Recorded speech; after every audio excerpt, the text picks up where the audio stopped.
Възлюбени брати и сестри, Божието Слово ни учи ясно и без съмнение по кой път трябва да върви един християнин.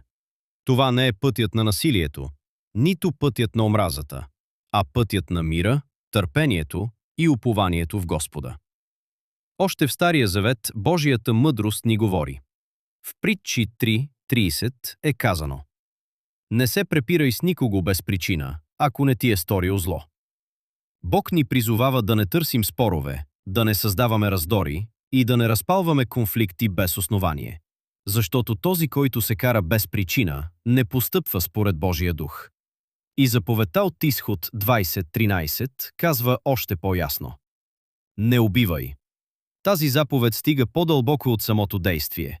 Тя засяга и сърцето, от което произлизат омразата и насилието. Но в Новия завет нашият Господ Исус Христос ни открива съвършения път. В Евангелието според Матей той казва: „Не се противете на злото.“ И още: „Обичайте враговете си, благославяйте тези, които ви проклинат.“ Това не е лесен път, братя и сестри.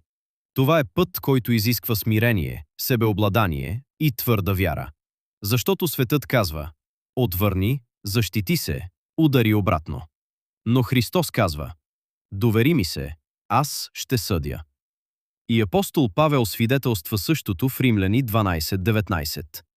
„Не си отмъщавайте сами, отмъщението е мое, казва Господ.“ Това означава: съдът не е в нашите ръце. Ние не сме съдиите. Само Бог е справедлив и Той ще въздаде на всеки според делата му. Затова един християнин не трябва да прибягва до насилие, дори когато му се причинява неправда.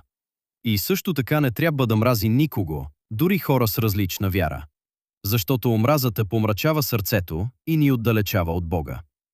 Всеки човек е Божие създание и ние сме призовани да бъдем светлина в този свят, а не тъмнина.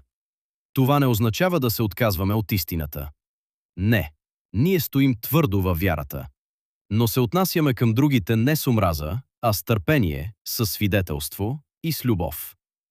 Възлюбени, изпитайте сърцата си. Има ли в тях гняв? Има ли горчивина? Има ли желание за отмъщение? Оставете всичко това пред Господа.